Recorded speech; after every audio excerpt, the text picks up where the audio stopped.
म्हणजे मला एक उत्कंठा अशी लागून राहिली आहे की आम्ही पिक्चरमध्ये बघतो, वाचतो, ऐकतो. म्हणजे काश्मीरमध्ये जे युद्ध झालं आणि तिकडे अशा आतंकवाद्यांना मारलं वगैरे, तर तुम्ही स्वतः तिथे होतात आणि तुम्ही स्वतः हे सगळं केलं आहे. तर तुमचे अनुभव सांगा ना जरा. काश्मीरमध्ये आजची जी परिस्थिती आहे आणि मी जेव्हा होतो 2001 ते 4 ह्यामध्ये फार फरक आहे.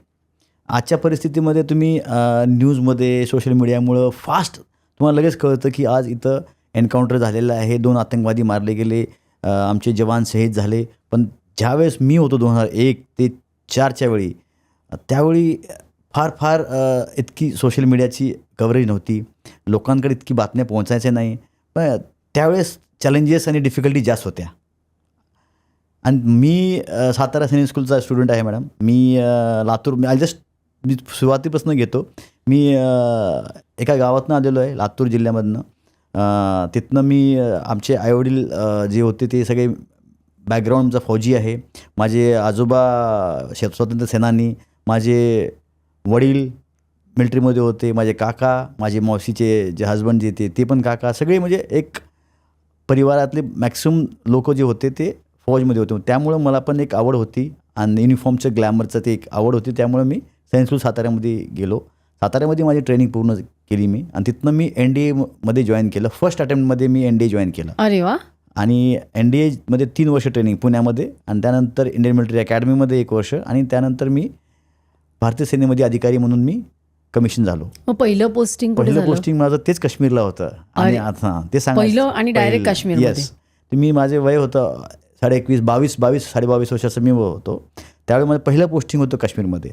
आणि काश्मीरमध्ये 2001ला जेव्हा पोस्टिंग होतं, त्याच्या अगोदर 99ला तुम्हाला आठवत असेल की कारगिल युद्ध झालं होतं. हो. तर कारगिल युद्धामध्ये भारतीय सेना फार बिझी होती आणि त्यामुळं ते पूर्ण पहाड्याच्या युद्धामध्ये, डोंगराच्या युद्धामध्ये ती बिझी असल्यामुळं काश्मीरची जी व्हॅली होती, काश्मीरचे जे पठार होते, त्यामध्ये पाकिस्तानने मॅक्सिमम जास्तीत जास्त आतंकवादी भरले होते. लष्कर, जैश आणि वेगवेगळ्या हरकतुल मुजाहिदीन, हिजबुल मुजाहिदीन ह्या वेगवेगळ्या तंजीमचे माणसांनी आणि आतंकवाद्यांना त्यांनी भारतामध्ये पाठवलं होतं. पण भारतामध्ये म्हणजे आपल्या भारतातल्या काश्मीरमध्ये भारताच्या काश्मीरमध्ये त्यांनी पाठवलं होतं. POK मध्ये नाही. POK मध्ये नाही. POK मध्ये त्यांचे ट्रेनिंग कॅम्प असतात, तिथं ते ट्रेनिंग करून इकडे पाठवतात.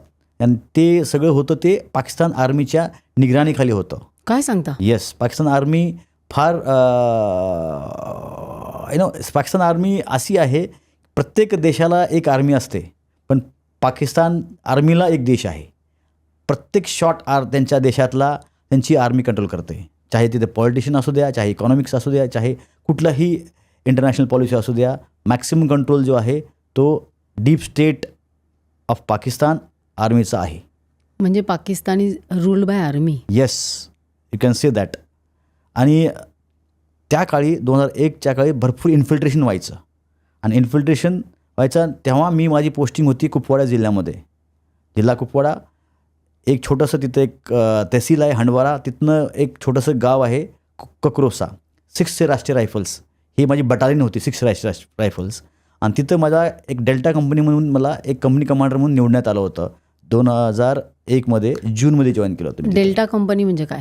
जसं आपल्याकडे असतात ना ब क स, तर असं alpha company, bravo company, charlie company, delta company ही एक आमची कंपनी होती, ज्याच्यामध्ये मला 120 लोकांचं नेतृत्व करण्यासाठी तिथं पोस्टिंग दिली होती, एका पोस्ट दिली होती. आणि त्या पोस्टच्या त्याखाली आम्हाला माझं टास्क काय होतं, माझं टास्क तिथल्या 20 ते 25 गावामध्ये आणि 25 स्क्वेअर किलोमीटर एरियामध्ये, जंगला, नदी, नाले ह्या पूर्ण एरियामध्ये टास्क होता की कुठलाही आतंकवादी असेल त्याला नस्तनाबूत करायचं, न्यूट्रलाइज करायचं. हे मला टास्क दिलं होतं. न्यूट्रलाइज मतलब kill. Yes, to kill any guy. Yes, kill anybody who is having weapon and who is fighting against us और अगेन्स्ट इंडिया. भारताच्या विरुद्धामध्ये जो लढतो आणि जो वेपनसोबत असतो. आणि तिथल्या लोकांसोबत आम्हाला मिळून काम करायचं हे सुद्धा एक मॅन्डेट असतो. पण मला एक सांगा, दहशतवादी आम्ही सिनेमात बघतो तसे दिसतात का? म्हणजे असे ते कसे दिसतात, ते कसं ओळखायचं त्यांना? हा मोठा मला पण एक चॅलेंज होतं. जेव्हा मी जेव्हा तिथं ऑपरेशन करत होतो, मी तेव्हा तिथे गेल्यानंतर आम्हाला सर्वात मोठा चॅलेंज सर्वात मोठं आव्हान होतं की दहशतवादी कोण आहेत. लोकल तिथले काश्मीरी आहेत, त्यांच्याच ड्रेसमध्ये त्यांच्यासारखंच वागणं, त्यांच्यासारखे कपडे घालून फिरणारे पण लोक असतात. थोडेसे तिथं लोक सपोर्ट पण त्यांना करतात. काही लोक, सगळे लोक नाही, काही लोक त्यांना सपोर्ट करतात. अच्छा, म्हणजे आपलेच भारतीय तिथे राहणारे भारतीय काश्मीरी तिथे जे राहणारे आहेत, काही लोक सपोर्ट करतात त्यांना, आतंकवाद्यांना करतात, पण सगळे नाही आहे. का करतात ते? ते 2-3 कारण आहेत. एक तर कारण आहे रिलिजियस कारण आहे, ठीक आहे, धार्मिक कारण आहे. सगळे नाही आहेत. मी आणखीन तुम्हाला आवर्जून सांगतो, सर्व काश्मीरी तसे नाही आहेत. 80% काश्मीरी आर नॉर्मल.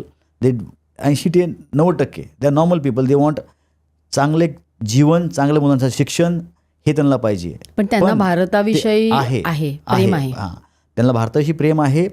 त्यांना जर तुम्ही ऑप्शन दिला की भारत, पाकिस्तान, आणि आता तर आपण बोलू शकतच नाही, 370 झाल्यानंतर काही म्हणजे विचारच नाही आहे. 370 झाल्यामुळं फारच सुंदर झालेलं आहे.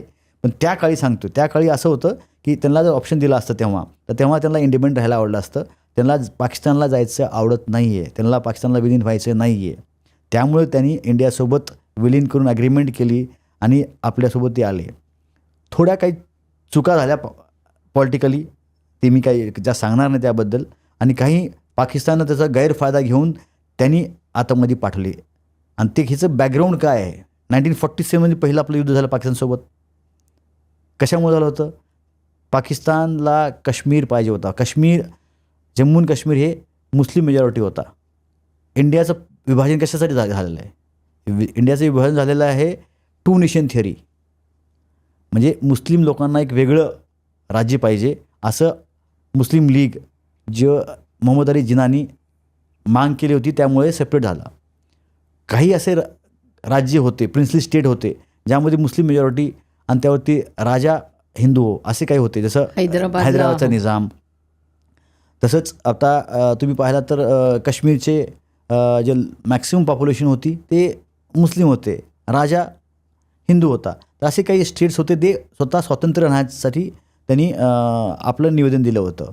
पण पाकिस्तानला ते मान्य नव्हतं. पाकिस्तानने त्यांच्यावरती हल्ला केला होता. आणि जसंच 1947 मध्ये आपण आपल्याला स्वातंत्र्य मिळालं, त्यानंतर इमिडिएटली ऑगस्ट झालं, सप्टेंबर ऑक्टोबरमध्ये त्यांनी लगेच हल्ला केला. तिथले जे कबायली लोक असतात आणि पाकिस्तान आर्मीच्या सोबत त्यांनी हल्ला केला. आणि त्या हल्ल्यानंतर भारतीय सेना तिथं गेली आणि त्यांनी तिथं खदडून काढलं. आणि काही भाग त्यांच्याकडे राहायला गेला. 1/4 भाग त्यांच्याकडे थोडासा राहिला, ज्याला आता आपण POK म्हणतो, तोच POK आहे. त्यानंतर 65 मध्ये युद्ध झाला. 1917 मध्ये 1971 मध्ये युद्ध झाला. ईस्ट पाकिस्तान, वेस्ट पाकिस्तान, आज जो बांगलादेश आहे, आणि त्याची फाळणी इंडियाने केली. ईस्ट पाकिस्तानला आपण बांगलादेश म्हणून दिलं. त्यानंतर 1989 मध्ये जनरल जियाउल्ला हक, जे तिथले आर्मीचे चीफ होते, त्यांनी पूर्ण सत्ता आपल्या हातात घेतली आणि त्यांनी एक ऑपरेशन टोपॅज म्हणून लॉन्च केलं. हे सगळं ओपन साईटवरती आहे, जे पण आहे सगळं इंटरनेटवरती आजकाल आहे. पण त्यांनी ऑपरेशन टोपॅज लॉन्च केलं. त्या ऑपरेशनच्या तहत त्यांचं एम होतं की ब्लीड इंडिया बाय 1000 कट्स. इंडियाला 1000 कट करून इंडियाला आपण रक्तपात केलं पाहिजे इंडियामध्ये. आणि याचं मास्टरमाइंड कोण? मास्टरमाइंड अगेन पाकिस्तान, ISI ही आहे. आणि त्यांचे जे चीफ होते, मी तुम्हाला आधी सांगितलं नाव, त्यांचे चीफ, त्यांनी ते स्ट्रॅटेजी इंडियाच्या विरुद्ध स्टार्ट केली. का केली? त्यांना माहीत होतं की 3 लढ्या ते हरले होते.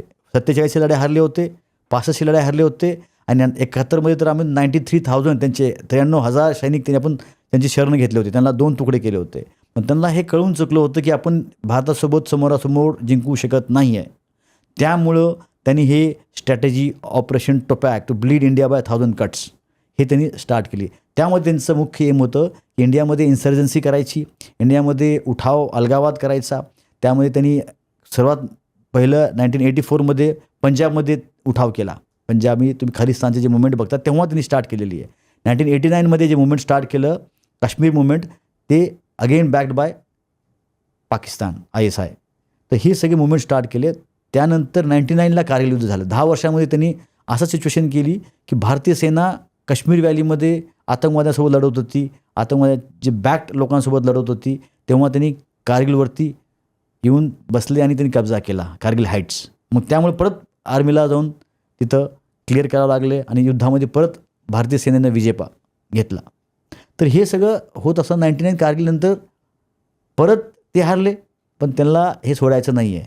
त्यांची मानसिकता अशी आहे की दिल नॉट लिव्ह, पाकिस्तानची अशी मानसिकता आहे. माझा अभ्यास जितका आहे तर त्यांनी परत जैश ए मोहम्मद, लष्कर ए तोबा असे संघटन खडा करून भारतामध्ये आतंकवादी इन्फिल्ट्रेट केले.